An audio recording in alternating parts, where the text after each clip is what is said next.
They stopped the car, opened the door, told him to get out of the car. He got out of the car, they took his handcuffs off. They told him to run. And he told me, he said, "Mama, I knew if I had ran, they was gonna shoot me."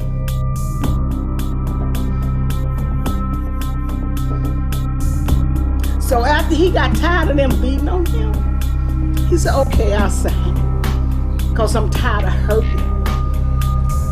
He signed those papers. He has been sentenced to natural life in prison. They took him out the ID home and took him to Area 3, which is 39th in California. They beat my son and made him confess to a murder, which he didn't do. So he's been in there 21 years. How can you beat a 15-year-old kid like that? And you lie and get away with it? And they made him sign a confession. They beat him. They threatened him that if he did not cooperate, that they would take his pregnant bitch and put her in prison. They kidnapped our loved ones. That's what they have done. They did not just arrest them, they kidnapped them.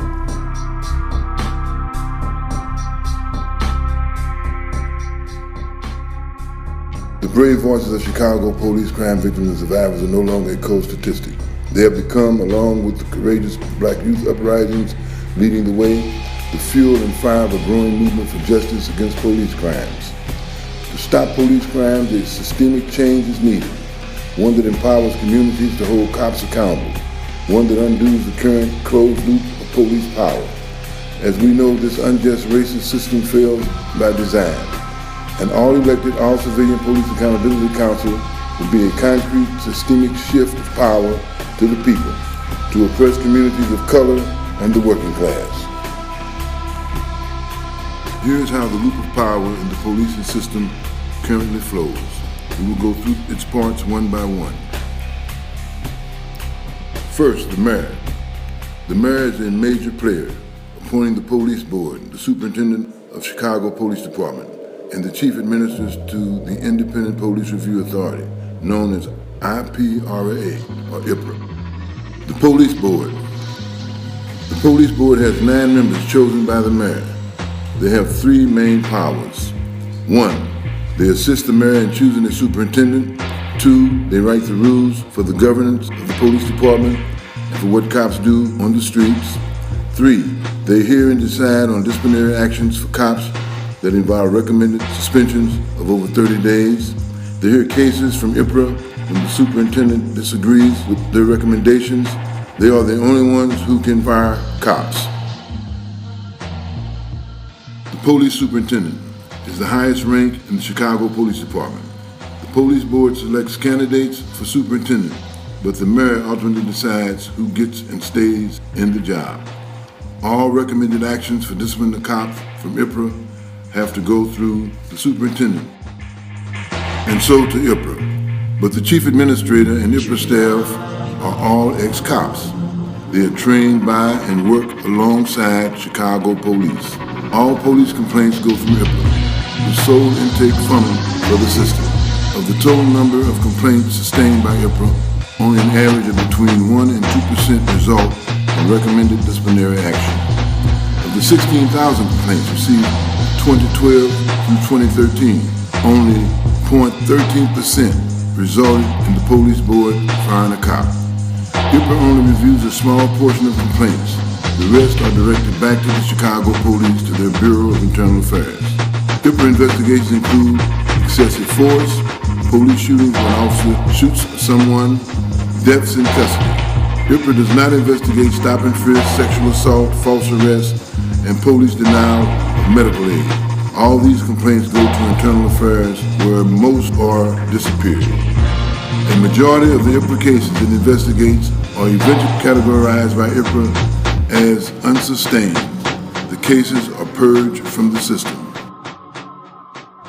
If a complaint survives IPRA's purging and they recommend disciplinary action, It then has to go through the superintendent who can rebuff it. If the complaint survives this process, it ends up at the police board, where it most likely will be finally purged. IPRA procedures are dictated by the police board and fraternity of police contract. IPRA does not maintain control over its own data. Chicago Police Department does. IPRA is an ex-cops policing cops. They actually have no power to fire or discipline any cop. They treat police crime victims and their families as if they are the criminals and exonerate cops who commit crimes. On to CPD's Internal Affairs, which is more cops investigating cops. It receives the majority of complaint cases that funnel through IPRA. It totally lacks data transparency, making it impossible to track complaints, especially cases of sexual abuse. Most complaints sent to Internal Affairs are administratively closed, meaning purged. Of the 10,000 or so complaints of excessive force, illegal searches, racial abuse, or false arrests filed between 2002 and 2004, only 1.2% were sustained, and only 0.19% resulted in a penalty of suspension, which means the cop was held off work for a week or so. Since late 2007 alone, there have been over 122 people killed by the Chicago Police Department. Only 2 cops in the last 20 years have ever been charged in Chicago for killing a civilian. Neither were charged with murder. One of these was killer cop Dante Servin, who State Attorney Alvarez was only charged with involuntary manslaughter. During the trial, the judge chose to rule on this undercharging and let Servin, the killer of Rakia Bard, walk free. This office works hand in hand with the Chicago Police Department. So how will an all-elected civilian police accountability council hold cops accountable and change our racist policing system? The CPAC legislation will establish the creation of an elected council. This will be an office of municipal government, consisting of a community member elected by residents in each police district of the city. Currently, there are 22 districts, so there would be 22 council members. Here's what happens to the parts of system after CPAC is enacted. The mayor, the office of the mayor will no longer have the channels of power to protect criminal cops or to direct how the police terrorize communities. For the CPAC, Civilian Police Accountability Council would replace the police board and IPRA and appoint the superintendent. The police board. There will be no rubber stamp police board. CPAC will rewrite the police rule book and decide what the Chicago Police Department can do on the streets. CPAC will be the final authority regarding discipline in the Chicago Police Department. IPRA. There will be no more IPRA. The elected Civilian Police Accountability Council will replace IPRA.